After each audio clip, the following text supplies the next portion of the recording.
Welcome to the DNA Advantage podcast, where you can learn facts about your DNA that can help you live a healthier, longer life, doing all the activities you dream of doing.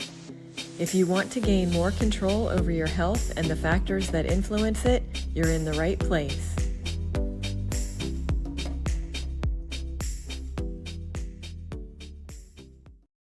Hi there. Today I have a quick message for you, and it's about getting overwhelmed and having so many different options and so many different inputs at one time. When I see a lot of people having either symptoms or performance goals that they would like to achieve, and they seem to have a constant inner battle about that. They're not sure exactly if they're doing the right thing or what to do and what to start with. What I would recommend is focus on one thing at a time. No matter where you are on your journey, when you narrow it down to just one thing, it's a lot easier, first of all, to do and to approach and to manage. But secondly, it's really nice because you're able to get a sense of what's really working and not working. And that is a tremendous value. It is something that even the most practiced individuals can lose sight of. We can have a challenge with our health or with a performance goal. And a year later, we say, we did so well a year ago. Everything was going great. What happened? And we didn't document or identify what it was that we did that was so successful. Let me back up and just start from the beginning and say that the first thing you want to do is identify the one goal or the one health issue that you want to address. So, what's your priority? The first step is just narrow it down to one thing. I know it's hard. There are so many things we want to improve and that we want to achieve, but trust me on this. We do one thing, and then what we want to do is think about where we are right now with regard to that goal. How long has it been a problem or a challenge? How long have we been trying to achieve it? What has been the ebb and flow of things? If it's been difficult for a long time, or if it has been just short term, maybe things have shifted recently, and what has led to that shift. If it's a performance goal, I get it because it might be running faster. Let's just use that as an example. That may be something that you've wanted to achieve for a while, but you haven't necessarily put forth specific effort for it. So that would be a little bit different. But anything that's symptom related or health performance related that you're trying to gauge, sometimes things that have happened in our lives that have contributed in a positive or negative way, and suddenly we're not doing so well and that particular factor has been affected.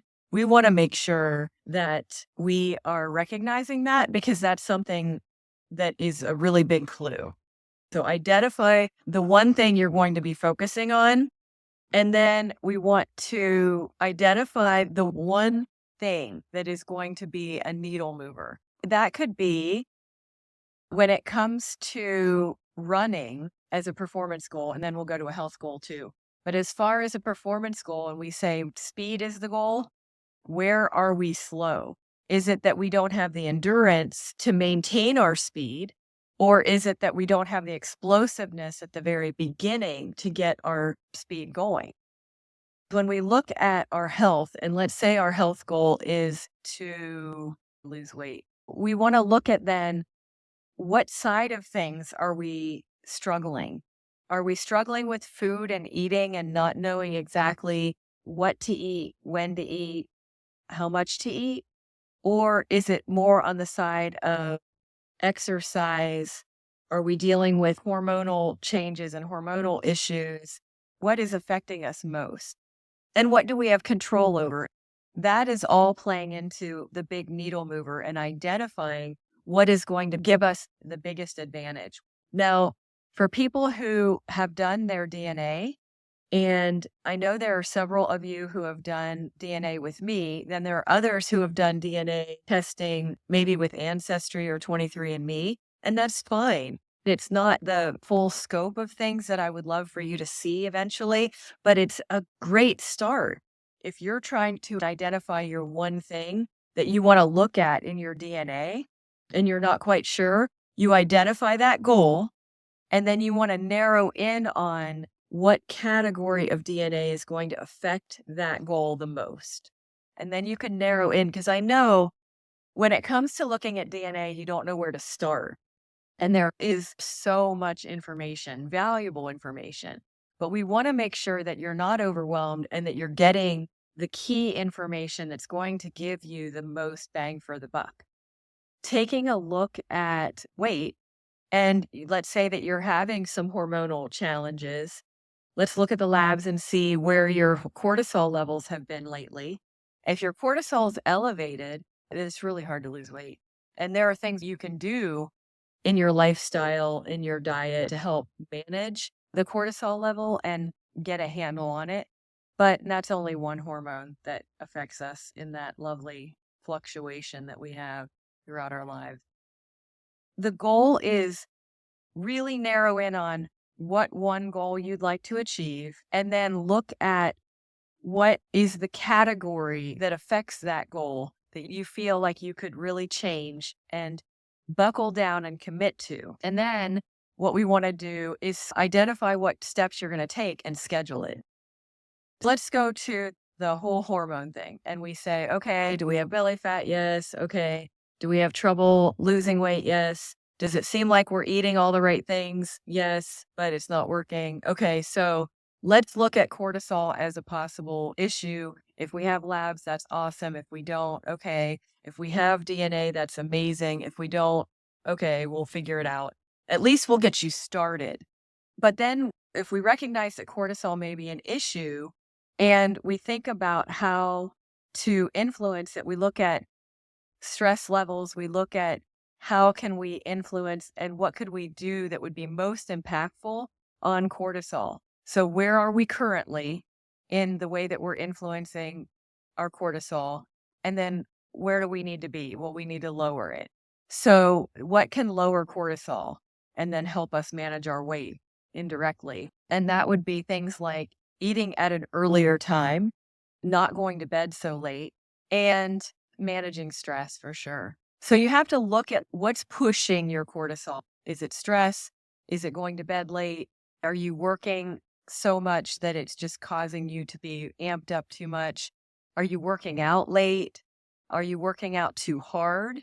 I know it sounds counterintuitive when you're trying to lose weight, but marathon runners, people who run in general, people who work out and do the high intensity workouts can be driving their cortisol levels up. And we don't want to do that. We always want to have a good balance, but especially if we're having trouble losing weight, we don't want to be pushing our cortisol too high. That would be the example for a health goal. And for the performance goal, let's just say again that speed is the goal. And then we recognize that we're losing our speed right off the line. We need more explosiveness. So there may be specific exercises that we could implement for the next 6 weeks to improve our explosiveness and give us that advantage off the line. And then, of course, in those cases, we can always validate it. With the cortisol thing, we can validate based on how well are we doing with our weight and our stress.